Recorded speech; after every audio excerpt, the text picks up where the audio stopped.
There is a liquid that drains out of a bucket of fermenting kitchen scraps and feeds your garden better than most products sold at a garden center. You can make it from banana peels, coffee grounds, meat scraps, and dairy. The exact things traditional composting tells you never to add. Japanese farmers have been producing it for decades. The composting industry would prefer you keep buying bags instead. Two things explain why almost nobody in the Western garden world has heard of bokashi.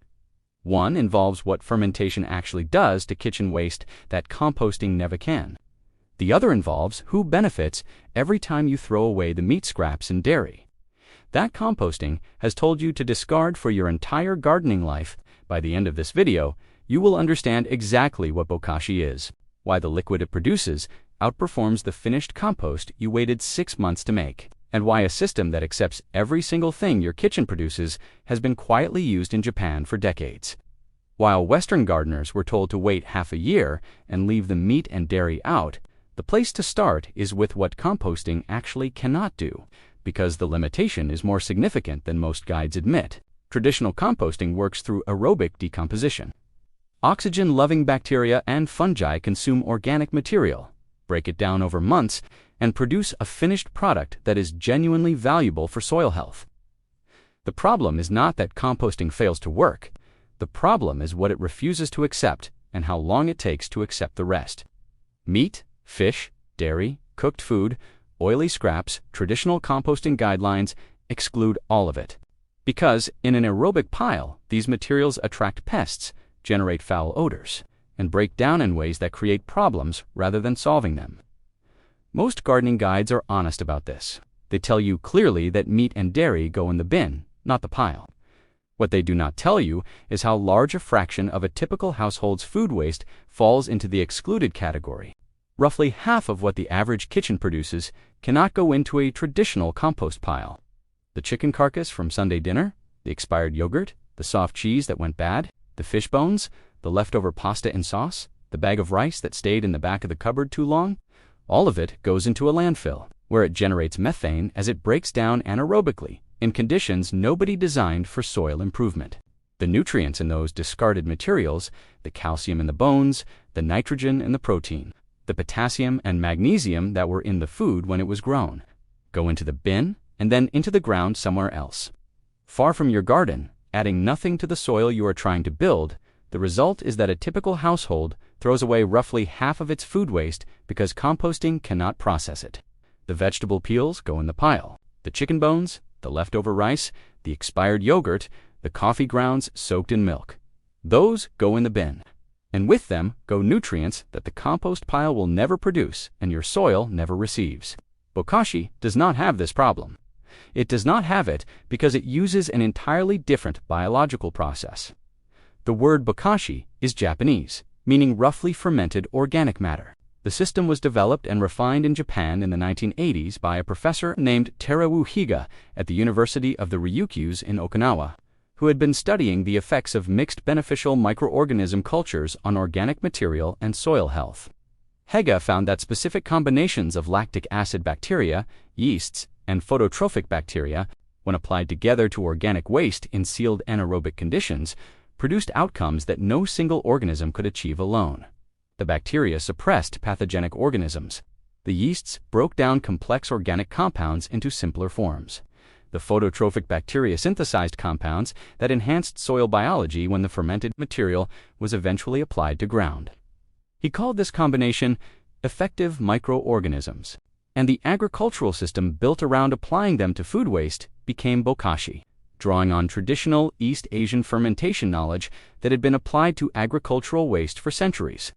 Bokashi spread through Japanese agricultural communities throughout the 1980s and 1990s as a practical, low-cost system for managing food waste and producing soil inputs without the limitations of aerobic composting. The core of the system is a culture of these effective microorganisms applied to food waste in a sealed anaerobic container.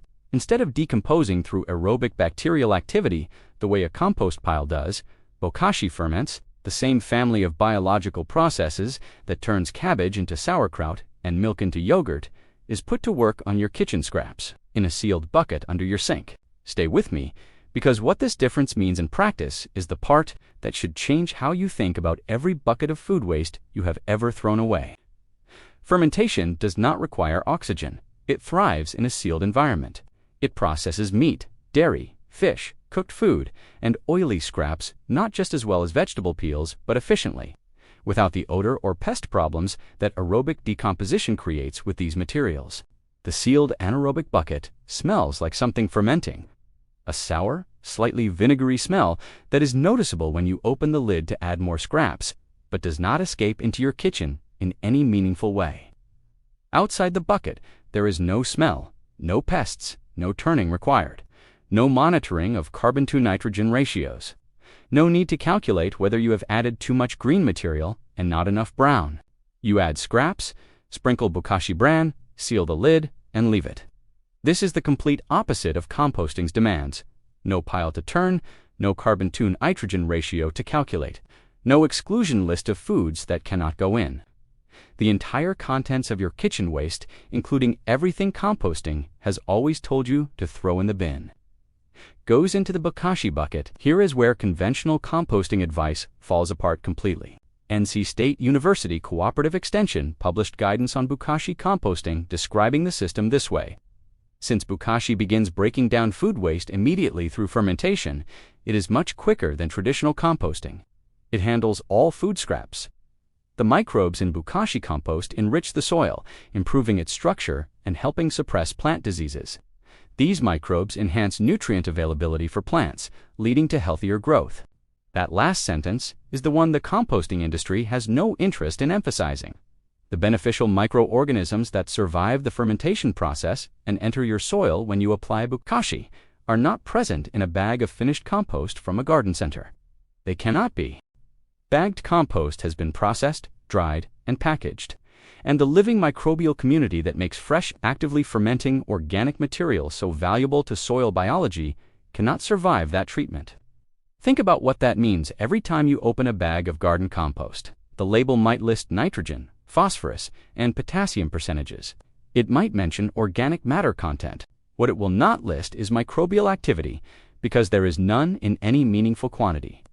The organisms that would convert those listed nutrients into forms that plant roots can absorb, that would suppress the fungal pathogens lurking in your soil, that would build the physical structure of soil aggregates through the compounds they produce.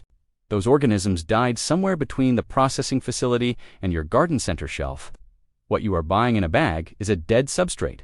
The minerals are there. The organic matter is there. But the biology, the living community of organisms that makes those nutrients available to plant roots, that suppresses disease, that builds soil structure, is largely absent.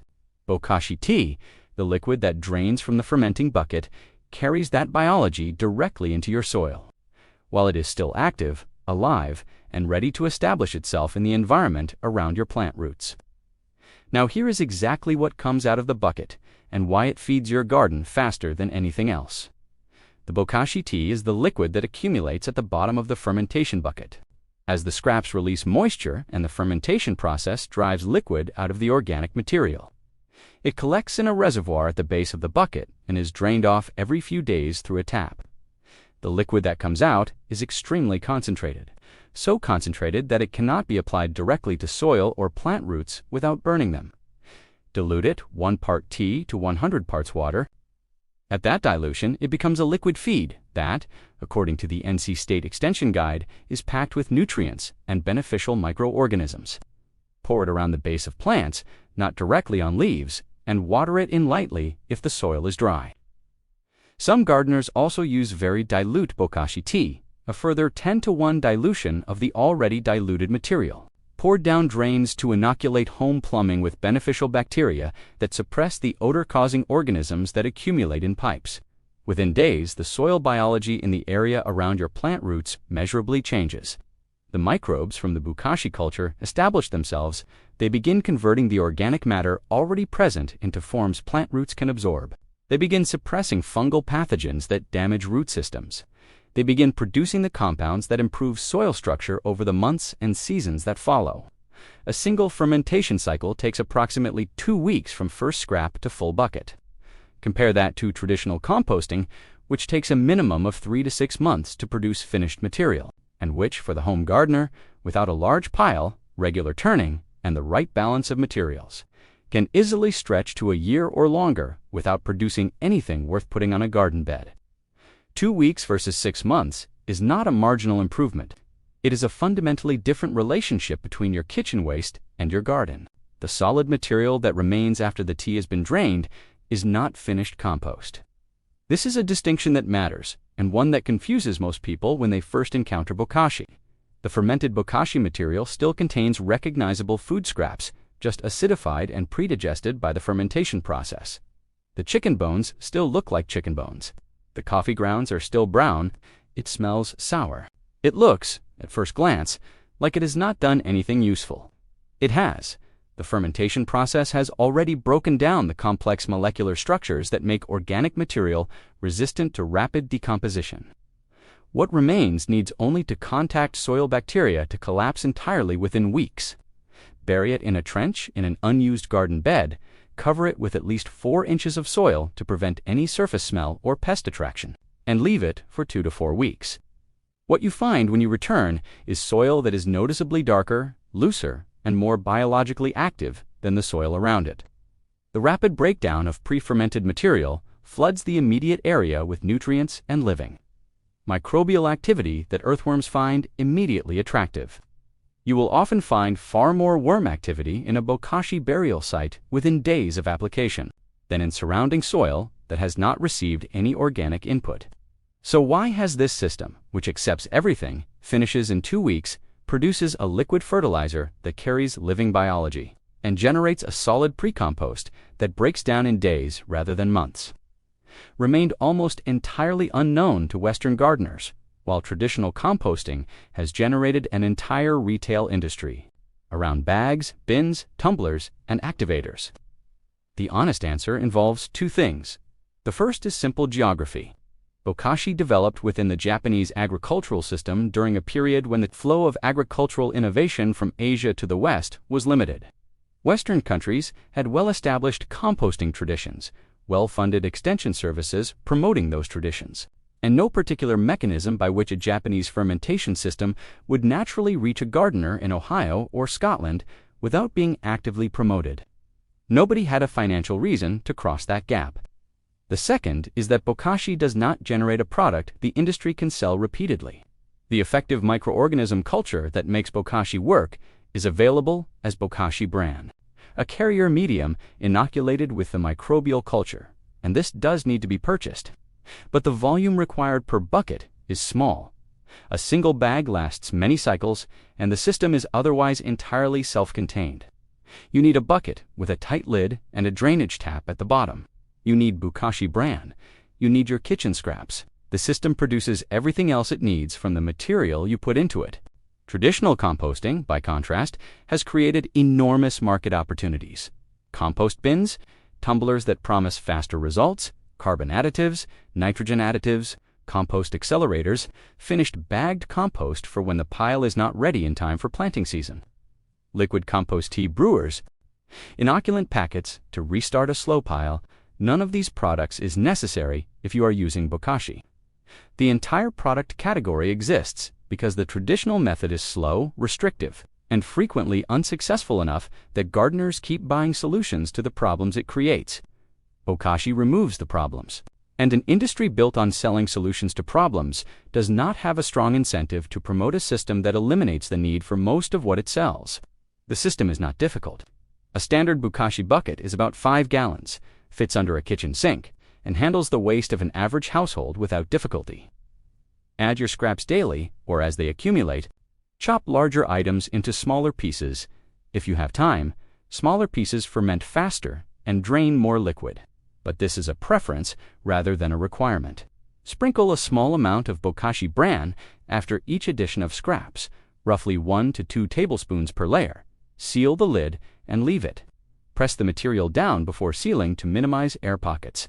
Because the fermentation process is anaerobic and excess oxygen slows it down and can allow mold rather than the beneficial fermentation culture to dominate. Drain the tea every 2 to 3 days. The tap at the base of the bucket makes this straightforward. A few seconds of draining into a jar or watering can, then seal the bucket again and continue. The drained tea needs to be used within a day or two rather than stored for weeks, because the living microbial culture begins to lose activity over time once it is separated from the fermenting material. Apply it diluted within a day of draining for maximum biological benefit. After 2 weeks, the bucket is full and fermented and ready to be buried or added to a compost pile. Start a second bucket while the first one finishes. 2 buckets cycling alternately provide a continuous supply of bokashi tea and fermented solid material with no gaps in production. And the output of 2 buckets cycling through a household kitchen is genuinely more than most gardens need through the growing season. Your kitchen waste has been going into the bin every week because that is where the system told you to put it. The system told you that composting required patience, ratios, and exclusion lists, and that meat and dairy were a problem rather than an asset. The system never mentioned that a different method used in Japan for decades and documented by NC State University accepts everything, finishes in 2 weeks, and produces a liquid that carries living biology directly into your soil. The composting industry never had a strong reason to tell you about bokashi. The retail infrastructure built around traditional composting, the bins, the brands, the activators, the bags of finished product, depends on a method that is slow enough and restricted enough that gardeners keep needing to buy things. A system that runs on a $20 bucket and a bag of bran that lasts for months, that produces its own liquid fertilizer as a byproduct, that finishes in 2 weeks and buries down in 2 more. That system does not generate the same ongoing purchase behavior. The scraps you threw away last week could have been in a bucket fermenting right now. In 2 weeks, the tea draining from the tap at the bottom would be in a jar, ready to dilute and pour around your tomatoes.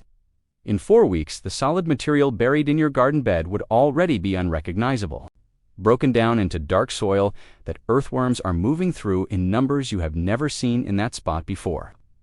The bucket does not care what the composting industry sells. It just ferments. Teru Higa figured that out in Okinawa 40 years ago. The research has been published. The NC State Extension Guide exists. The rest of the world is still catching up, one sealed bucket at a time. If you found this genuinely useful and want more like it, watch the next video and do not forget to subscribe. See you in the next one.